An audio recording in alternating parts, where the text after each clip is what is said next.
Welcome to the Honor It All podcast. I'm Honor Garrett, your host, and we are here to honor all that is good in the world. Each podcast, I interview top professionals around the globe who are making a difference, impacting lives, and creating positive change. Today, we have Carly Knapp, a certified holistic health coach with a master's degree in health communications and a BA in journalism. She attended the Institute for Integrative Nutrition, where she was trained on over 100 dietary theories by the world's top nutrition experts.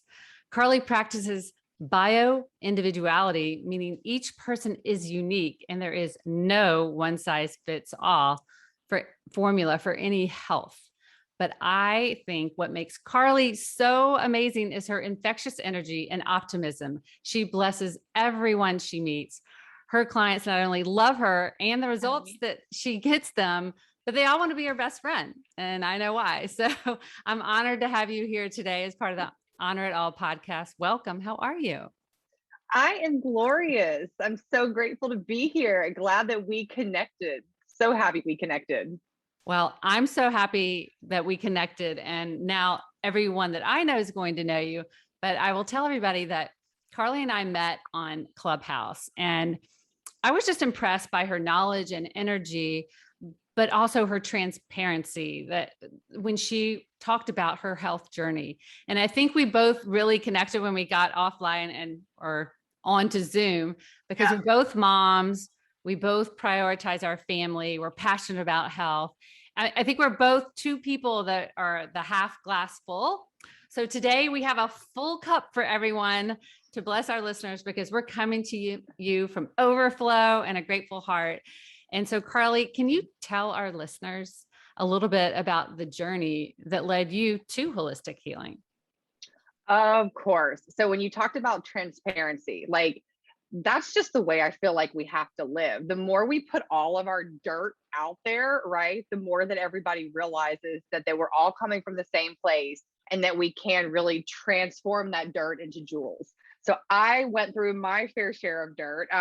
I had a long battle with autoimmune. So it was like one autoimmune diagnosis after the other. I won't go through the full story, but it was hypothyroidism, Hashimoto's, PCOS, and I even had a multiple sclerosis scare. And through this journey, and what's funny is actually before that, I already had, this was in my 30s.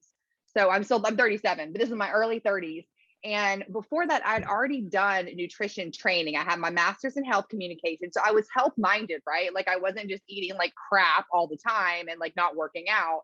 But I started really looking at it deeper, because I was like, well, I'm eating fairly healthy. So what's really going on here? I looked at it from a nutritional standpoint, from how I move my body, and then the mindset piece with the multiple sclerosis scare. That's the one I was like, man, this isn't just about food and fitness. Like something else is going on. What's really going on?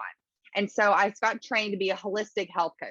And what holistic means is it's whole body wellness, right? So of course we know that we have food, how we nourish our body with nutrition, and exercise, how we nourish our body with movement. But people always leave out that mindset piece. And it's like, it's a third of the puzzle. And that's what holistic is. It's all encompassing. We're looking at our relationships, the way that we think about our body, the way that we think about food, our subconscious programming. I'm huge into subconscious programming. You know, our subconscious rules 95% of what we do. And most of our subconscious is formed in the first 7 years of our lives.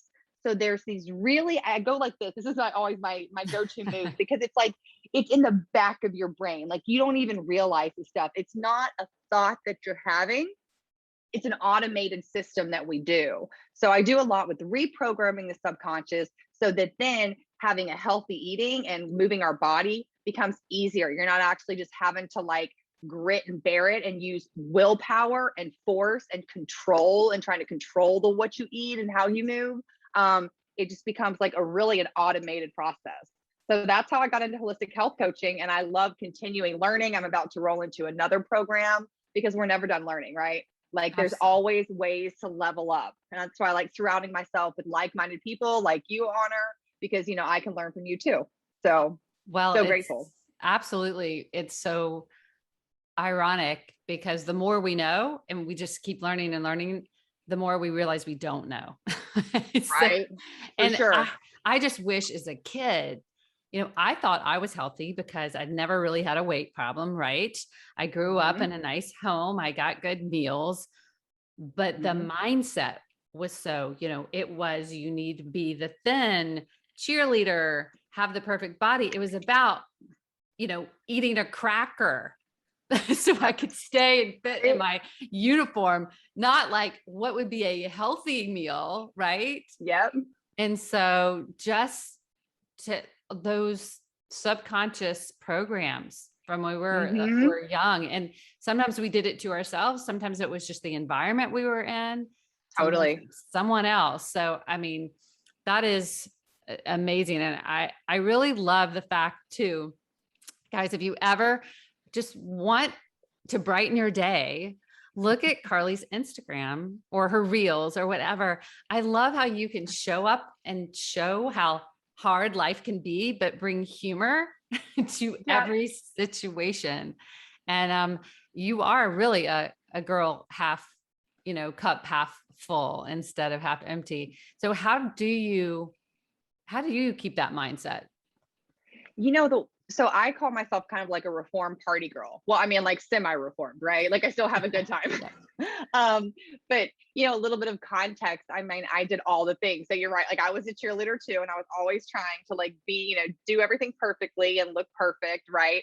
But I smoked a pack of cigarettes for 15 years a day. Like a pack a day for 15 years. I was a high functioning stoner. I was going to my grad school classes, smoking weed at 8 o'clock in the morning. I was getting blackout drunk 3 times a week, and still showing up for my classes with wristbands on my hand. I mean, I I did all the things, right? So I speak of that candidly because a lot of times we look at these other wellness professionals and we're like, well, they have no idea. Like how I'm not going to be able to get there or improve. But like, no, I actually have done it from, I don't want to say the bottom up, but like even though I was eating a kale salad, I was still getting blackout drunk. Now I still like to have my wine. Like let's not get wrong, but I learned how to do everything in balance and in a healthier way. And that came with changing my mindset.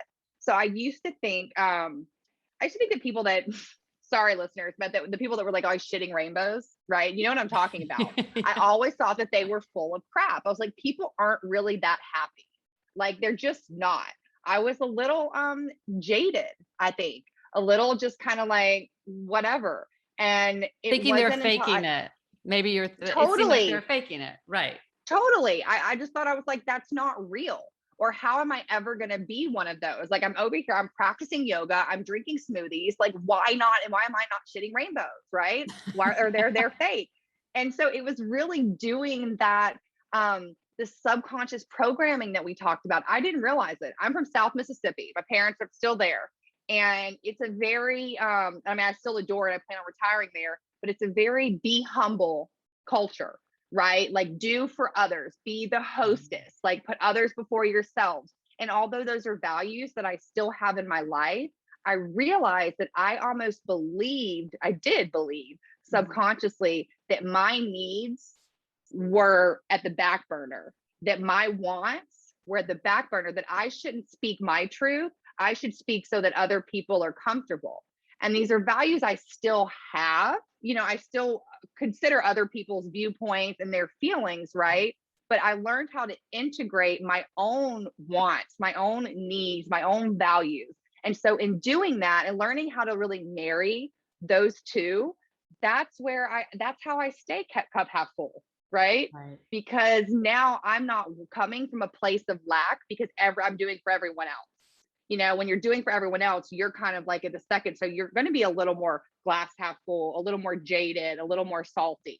But when you can actually like speak your own truth and you realize that you're lifting others up in the process, that's where the magic happens, right? Like I can't remember this quote exactly, but it's by shining our light, we give other people permission to do the same. And I Mm. realized that like when I was finally like stepping into my truth, it sounds so woo woo sometimes, but I'm a little woo woo.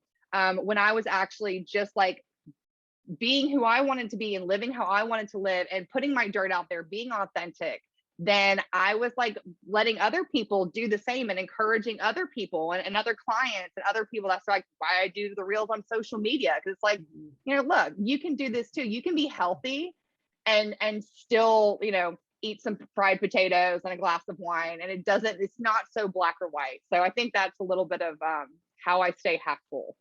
And you can have fun. I think I always get self-conscious that all of my other friends who aren't health conscious look at me and go, she must not have any fun. And honestly, I think the older I get, I have fun no matter what I do. It doesn't matter if I have a glass of wine or I'm going on a hike with my husband or whatever I'm doing. I just have fun because I enjoy life. And I think that's a step to actually loving ourselves. So this is a beautiful moment, but make a long story short, me and my husband, we ended up living out of a suitcase and traveling the world for about 3 years. And it was amazing. We had all of our stuff in storage, and it just happened so organically and naturally. We both were working from our computers, and we were in Europe for most of the time, like a couple days here, a couple weeks here, Southeast Asia. And I was like 100% vegan at that time. I was gluten-free, dairy-free, because I was healing from my Hashimoto's, my hypothyroidism. And so I was posting all the time on social media how you can travel the world and eat all the bomb food and still have it be health-minded. And I was getting so much positive feedback. People just thought I was living this dream. And then on the inside, I wasn't 100%. I was having horrible insomnia, horrible panic attacks. My business wasn't thriving, and I realized for the first time that I was jealous of the way that I looked on social media, if that makes sense. Oh yeah. And I didn't feel it on the inside. So when you kind of talked about like the social media age, I realized that was not a good barometer for real, like whole being health and happiness, and that something else was missing for me. So that was one big transformational phase. And then after I had my son, so he is 20 months now. This is relatively new, right? Wow. So he was 2 months when the lockdowns hit. And when the lockdowns first hit, we were staying inside, and because me and my husband both work from home, it wasn't a big change, right? But after a couple months of going down, I told you I love wine, and I'd been pregnant. And so after that, I was like enjoying my wine a lot more. And then I would after I was drinking, I would start snacking a lot more. I started gaining more weight. And I just realized for a second, and all of a sudden I probably was like, maybe about 10 pounds more than I am now. And I was like, whoa, wait a minute. Like I could see myself going back in this cycle, right? Like I'm in this health coaching space because I've been there, done that, because I was just eating to feel good, right? I was just eating to feel good. And that's okay. I believe that food is happiness, food is love. I don't believe that food is only for nourishment. I look at food as like an activity place. But when I found myself just drinking, being shitty to my husband, right? Like just being like, like sarcastic and like, maybe not even wasted. It was never a problem. That's what I said. There wasn't a rock bottom. I wasn't, falling over drunk, having domestic. It wasn't like that kind of thing. But I just realized there's something deeper that I need to heal from. There is something deeper. And so that's when I really like pushed to the spiritual component. I was just like, I was, like I said, from South Mississippi, grew up Christian. That's all I believed. I thought there was nothing else. And I really just started to think about like, how does it feel? What is my relationship with God, with Allah, with the universe? What we all have different names for it, but how does that feel in me? And then that was another really pivotal place for my health, because that was the point where it didn't just come from food, fitness, mindset, but it came from the heart too. Absolutely. Wow. That's powerful. And I would say finding that spiritual component can really transform everything. And I grew up Christian too. So it's interesting because I'm so now into energy, and we've talked about that, and we're like, I love talking energy. Woo. And what I really want people to know is it's not one or the other. The creator of the universe, God, created energy. It is a blessing. It is a gift that maybe we're not even using or aware of the power that it can do, even more than physical things in our life. So Oh my Totally. God. One thing I have to say on that, when people, when I started using meditation, Michael's talking, when I started using meditation and I started dicking around with meditation. Sorry, my language is slightly colorful. Hey, you be Probably, you. sorry guys. Shit was one of my first words. So, we can really only go from there. I started like trying to meditate probably like 8 years ago, really. So been a journey, been a big journey. But when I came into that spiritual place, that's when I realized like praying is talking to God and meditating is listening to God. Yeah, I mean, absolutely. it's just you're doing the same thing, but through a different lens. So they're not conflicting at all, at all. And actually, the more I really dove into like, I wish there was a better word for spiritual. Do you have one? Because some Yeah. people it throws off, right? It either sounds too woo-woo or it sounds too religious. Like there's not like, Yeah, it's really, and this sounds even more kumbaya, but it's like love. It's just love. it is. It really is. It really is. And like it's almost like once you like get into it, then you realize the more I got into spirituality and the love mindset, the more a lot of the biblical stuff made sense to me. The more it resonated, the more I was like, oh, wait a minute, that's what they're talking about. So Yeah. when we talk about that conflicting with religion, and then too, when we were traveling, like we were in Morocco, so we would go to the mosque, and I mean, we really spent them in Europe. We spent all of our time in freaking Catholic churches, right? Like it's Catholic churches all over the place. And so I really started investigating other religions, and it was like then I almost found more commonalities, right? The way that I could see it, I was like, this all makes sense. It's coming from a different storyteller, but it's a very similar story. Yeah. In a world that seems so divided, it's Mm-hmm. so interesting how really connected we all are. For sure. And For sure. so that I'm so glad you brought that up. And seeing different, it's about love, right? It's Mm-hmm. about acceptance. It's about being curious, and it's really about respect too. Just, Yes. respecting that we're all different and that's okay. And I think Mm-hmm. that's, I think that's a big thing. Now, let me ask you something.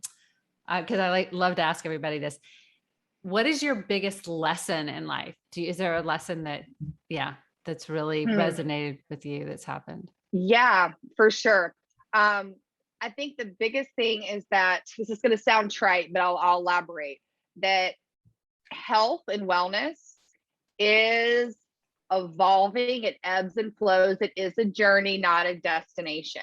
I used to always think, okay, well, let me do all of these things or have this kind of diet plan or this kind of, reset, right? Or whatever for this many days. And then I'll be there.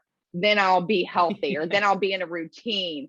And I learned like it's going to transition all the time. And one, that's okay. And two, that's great. And so that's why when I'll talk about my programs a little bit later, but that's why I really focus on like bio-individuality and personalized wellness is because the reason that so many of us don't succeed is because we're trying to do this standard cookie cuttered fitness routine or diet plan or mindset practice that doesn't really fit us and where the nooks and crannies of us at that moment.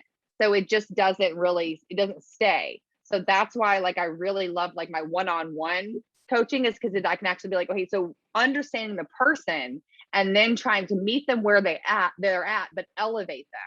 So I think once I learned that about myself too, that was a game changer because I realized like the reason these things aren't working or they don't feel right is because they're not like really meeting me where I'm at right now. And once I started putting into practice things that just made me a little bit better, right? That were still like improving my health, but were more attainable, then I realized I was able to continuously level up because I was just taking big steps up instead of trying to jump up here and then fall and then jump and fall. That was a huge lesson for me. I mean, we all want a quick fix, and Mm-hmm. it's so trite to say it's about the journey, not the destination, but it truly is. because that's where the whole gratitude comes in. If we can be grateful in each moment.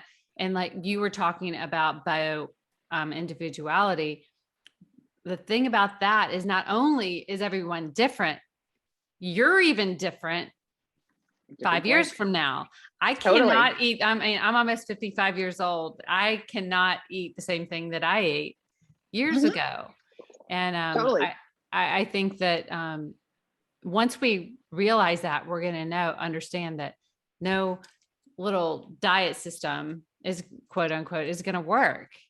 It doesn't. I tried, Honor, I tried all the things in like my health and wellness journey, right? Like I think I've been paleo, I've been vegan, I've been gluten-free. I was like a Pilates princess. I was like, doing like HIIT workouts. I was a yogi. Like I kept trying to do all of these different things that were promised to me to make me healthy and happy. But when I learned too, that like we go through phases and we learn how to ebb and flow. And like yoga was real, like I was hardcore into yoga for about 3 years and I still love it.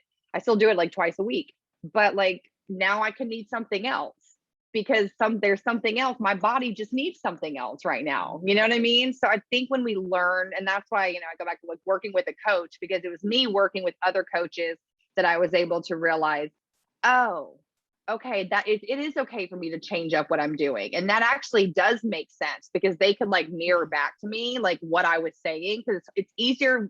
Sometimes we can't even see it ourselves. We have like blinders on of this is the person that I am and this is how I operate. And we only know ourselves as that one person and we don't realize that we change. Right. That we do change. And sometimes that mirror back, if you have that best friend that's like, man, you've really changed in this area. That you find other health and wellness practices that are going to better support you.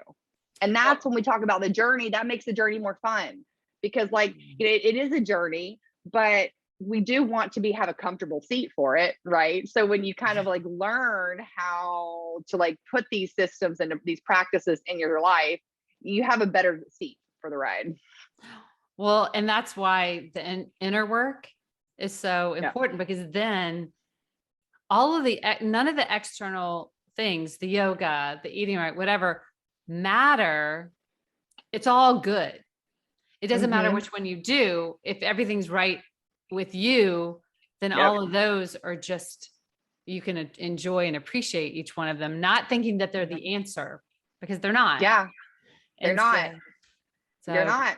I always say Wonderlust, like my club on Clubhouse is Wonderlust for Wellness. And my website has a lot of Wonderlust for Wellness because it's that mindset of always being Wonderlust is like this place of searching, right? Woo! And always looking for that thing that's going to like fix you. That thing that's going to, when no one needs to be fixed, but looking for that one healing modality that's going to change you or resolve it. And it's different for everyone and at different points in your life. Absolutely. So I think that's what's so important in this health and wellness journey. And then the marketing doesn't really allow us to see that because I have my master's is in health communications, but it's in the marketing and public relations, the communication space.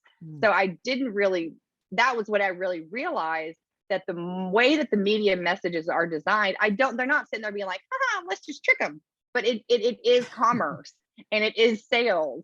And so when we just look at social media and regular media for what it means to be healthy, we're given these messages of programs, routines that work for other people, but there's just not a one size fits all, and your size changes. Well, and that's why it's so important. The sooner all of us can realize, stop blaming somebody else. That program didn't work. This doesn't work. That doesn't work. The minute we can take 100% responsibility for our lives, we can't always control. I like to say this, we can't always control what happens, but we're ridiculously in charge of our lives. I love that. And responding the way we should respond. And so I wanted you to tell our listeners a little bit about your personalized program, your wellness program. What does it look like to work with you? Anything that you want to add?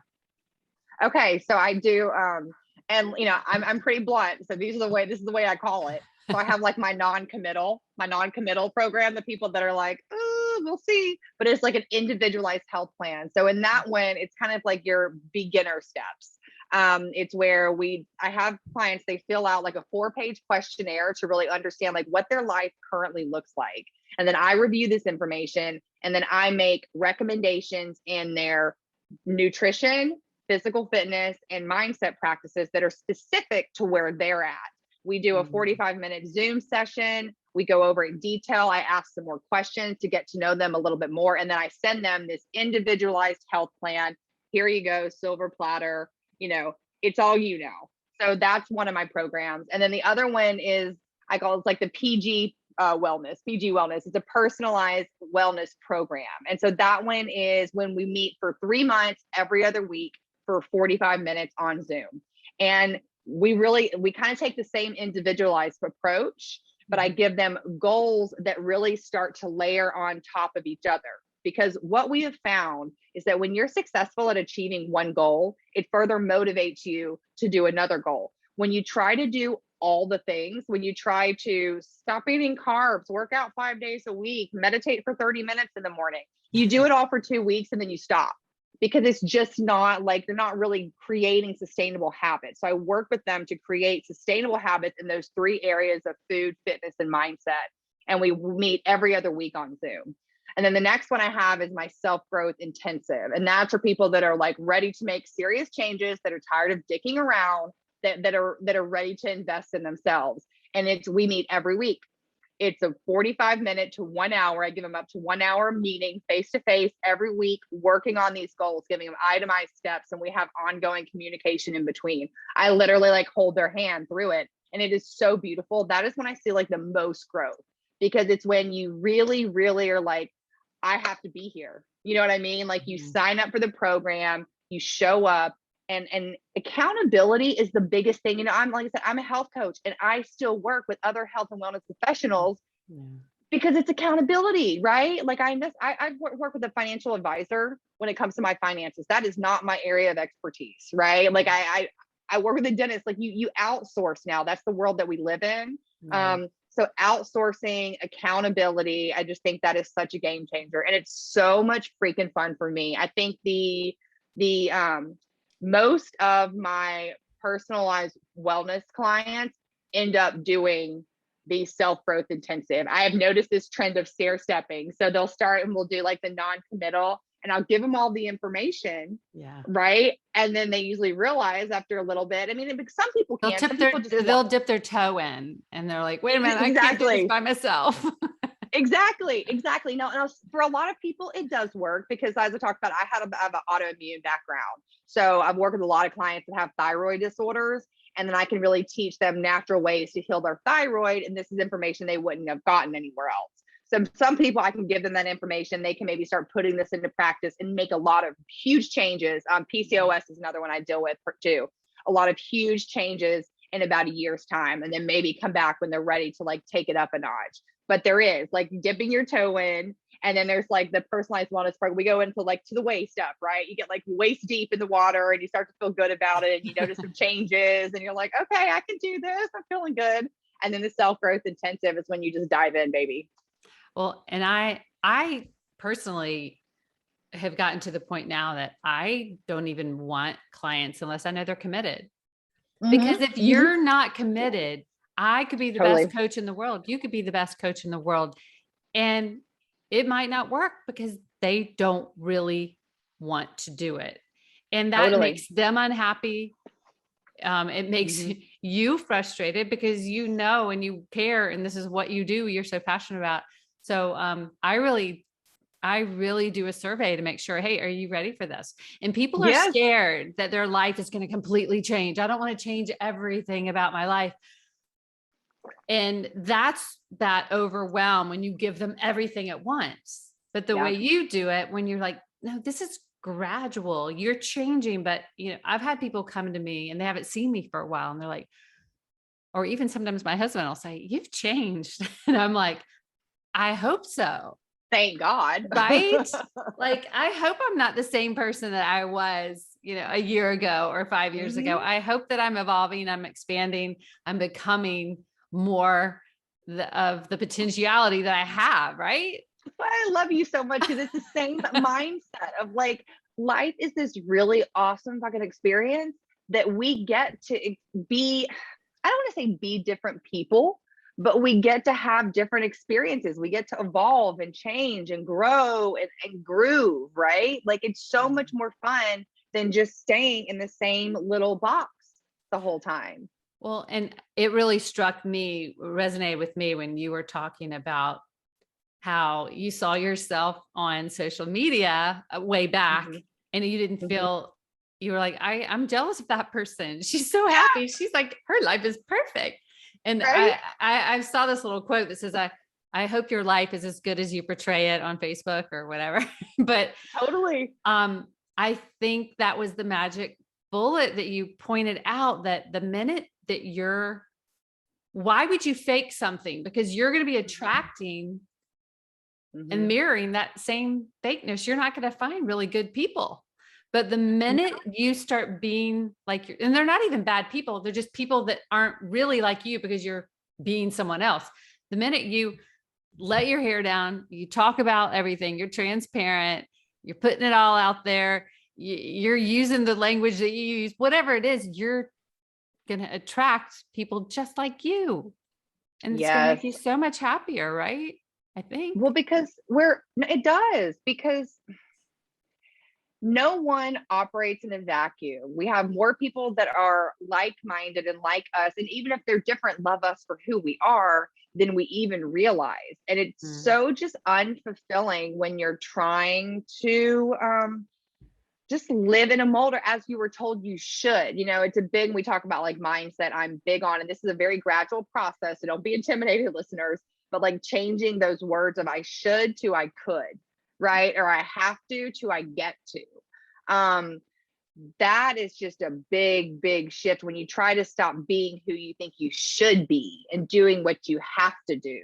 Right. You could be doing the exact same things, but it just puts you back into a place of empowerment. And like with this, you know, you see, like I said, I loved using Instagram. I'm going to get on the TikTok trade soon. Like I just haven't done it yet, but I'm going to do it. You're going to go viral on TikTok. I could feel it. We'll see. We'll see. I think they say that Instagram is like, you know, your PG version, like TikTok is like your naughty cousin. So we'll see how it'll go on that one. The people are just like, let it all hang out.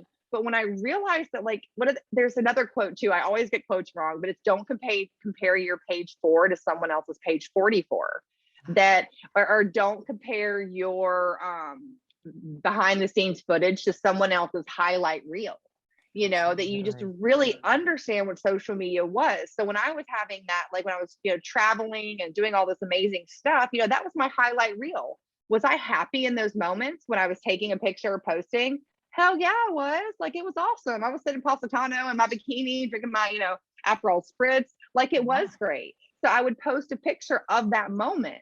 But when I was, you know, 6 drinks deep and like, you know, feeling kind of, you know, sorry for myself, I wasn't posting that moment. So people were only seeing the beauty. And that doesn't mean that, like, still today, you know, I'll maybe post something a little more down to earth on Instagram, but it's not that you don't have to just sit there and air all your dirt, but just being aware of that, right? That like we tend to want to share when we're happy. That's just human nature, right? You just want to like let it all out. We tend to want to hide when we're not. And I think when we really start understanding that and understanding how social media works, how it's used, seeing it for information and inspiration as opposed to comparison and standards, you know, that's when it kind of like shifts. Well, and I think if you can look at it as, boy, this was a light bulb moment for me. This was a learning experience for me. I should share it because I was talking to someone the other day, and I just had like my, you know, 50-year-old, whatever, procedure, colonoscopy, all that. And I really didn't tell anybody about it. And then I thought, you know, I missed an opportunity to take people through what that is and to tell people, you're in your 50s, go get a colonoscopy. And I feel like I actually missed out on blessing other people because I was a little self-conscious about talking about it. And Well, so you're still going through it yourself, right? yeah. Yeah. So it's all good. But so I know that there are people out there in our audience that, may be struggling right now in life, and it could be anything, their circumstances, or their, it could be their job. It could just be how they feel about themselves. Do you have any words of advice or encouragement?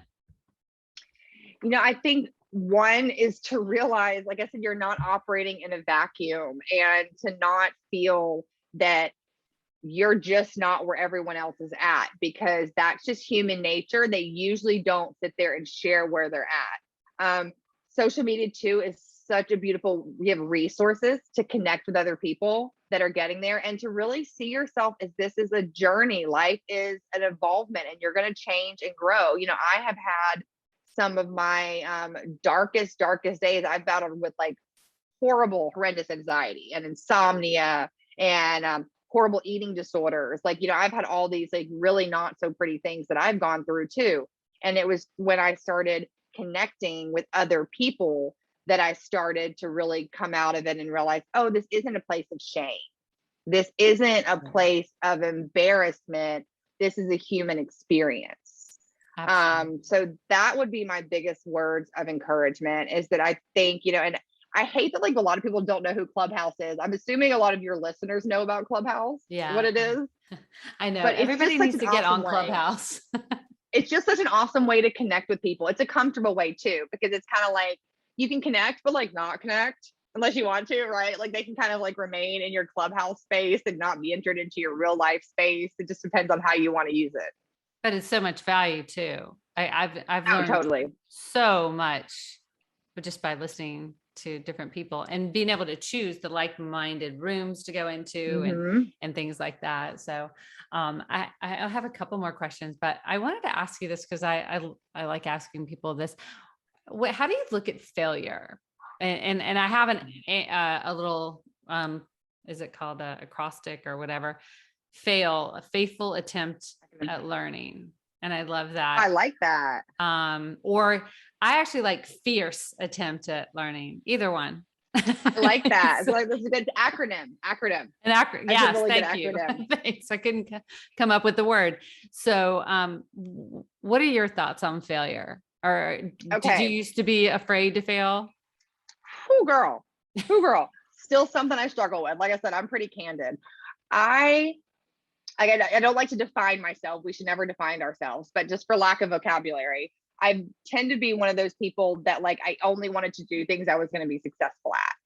It's almost easier. And we all do this. I'd rather not do it than do it and not do it well. And I think once I really realized that, like what a perfectionist is. I remember one time someone told me, I can't remember who it was. Someone told me that I was being a perfectionist.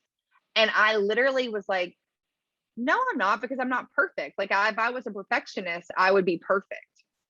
And that was the reeling. I was like, holy shit, I am. Like, that's not even attainable. So failure, like I said, I'm being honest, that's something that is really still scary for me and something that I still work through. But what I truly believe is that if you are still on a forward trajectory, so you may take 5 steps forward and take 3 steps back. And I still do that. We all still do that in my health and wellness journey, in my life and relationships. We all do. But you're still for math, 5 forward, 3 back. You're still 2 steps ahead of where you were to start with. Right. So you're still making progress. So seeing that is taking a couple steps back. A failure is taking a few steps back, not as starting all over from square one. Right. That this is what we're going to be doing on this journey, forward, back, but we're still going forward. And there's something so important to learn from those step backs. Yep. They're needed because then you can propel even further faster than if you were trying to do everything perfect. Totally. I'll tell you, I'm going to give a really candid experience. So Labor Day weekend, this last weekend, I gone to a barbecue on Sunday, and I was just sitting there like, social butterfly, drinking wine, hanging out. Me and my husband came back home. I had picked up some desserts that we were going to make the next day. And we're a little buzzed. We go ahead and start eating. And then I sit there for a second and I could see where I was when I was having a hard time at the beginning of Corona, the COVID, and from like a bird's eye view. And I was like, whoa, look how much progress I have made in this space, that I can sit here and have had too much to drink and be eating food that is not, helping my body right now, but I can see it and do it and observe it and wake up tomorrow and be like, oops, okay. Yeah. And not beat yourself up. Totally. Whereas before it'd be like, damn it again. And this, you get into this cycle. Okay. So that was maybe taking a couple steps back, right? Like a moment, but it wasn't a big deal. And it's realizing how much progress and how much I had learned through that experience, and how much I had further elevated myself through that experience. Yeah, that's exactly. And that's what it's all about and if we were all perfect, how boring would everything be? So yeah. That's why you got to work with, when you choose to work with people who are like-minded and have been where you have been and who are at where you want to get to, because there's no perfection in this world. Well, tell me what's next on the horizon. I mean, you're always encouraging people, and I know that you're a big dreamer. You've got lots of plans. Do you have like a big goal that you're reaching for? Right. That all of my programs I talk about are one-on-one coaching programs. And I love doing that because I get to, like I said, really, really tailor it down. But I'm really, and that's one of the reasons like I'm starting to do reels more and get out there more, is because I'm trying to expand my reach so I can start offering group programs. Mm-hmm.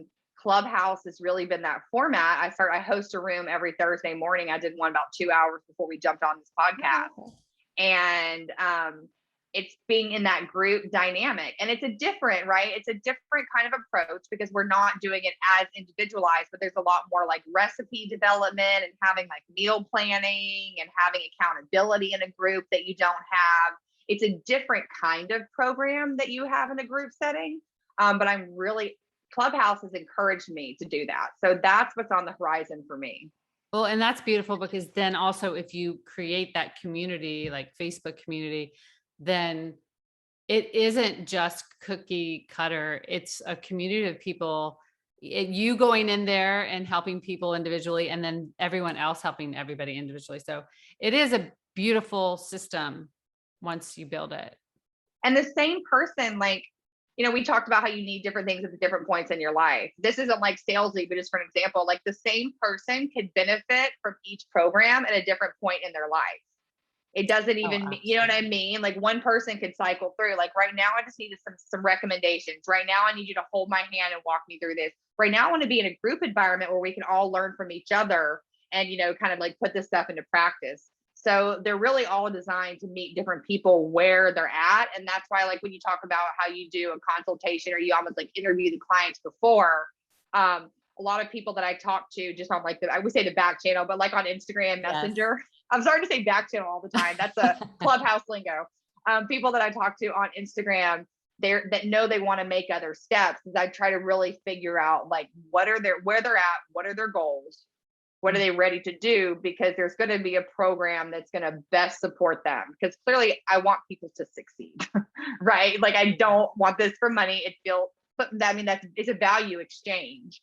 But I want people to succeed. So I don't want to offer a program that someone isn't really ready for. I don't want to offer a program that is, I don't want to say below, because that's not even a good term, but someone who's ready to really like get in there and that really needs change, that really needs help. They don't need just a template or a guideline right now. And it's where they are mentally. It's where their commitment level is.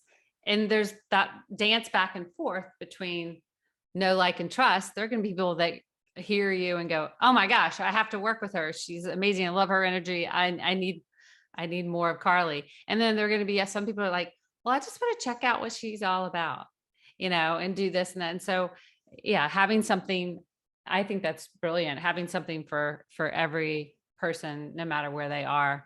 So, and I wanted to tell everybody, I was going to say, how do we best contact you? But I imagine it's Instagram and Facebook. I have a Facebook page, Carly Knapp. It's Knapp, Mhm. Knapp. And I post everything from Instagram there. And I have a website that like outlines my programs and a couple of my courses, carlyknapp.com. But I think, right now we have such a benefit of actually getting to know each other and seeing what people are about. And Instagram is where I really spend my time. Sharing gems, sharing knowledge, sharing practical advice as far as how to be healthier. What my real business model is I say I'm taking elder millennials to better health and happiness without spending hours in the gym or living off of raw salads. Like, yes, I do promote health and I do promote healthy eating and I do promote fitness, but I am not the person to work with if you are an aspiring gym rat. I am not the person to work with if you want to have a detailed journal of every carb, protein, and gram of fat that you're eating. There are other people to work with that do work that way. And I don't believe it's a bad way to work. I'm not, against it, but that's really the way that I eat. And that's what you see on my Instagram is the way that I believe. And I've learned for myself and other people that are like me, because that's who my clients are. We have, commonalities are people that aspire to be healthier, do things that uplift themselves. And we actually find we make bigger changes when we aren't micromanaging our health. Exactly. If that makes sense. That's how I roll. And you're having fun. Like if you can't enjoy it, I mean, what's the point? I'm just so glad you're here. And I'd love to end each podcast with the same question for each guest. So this podcast is called the Honor It All podcast. So what are you choosing to honor today?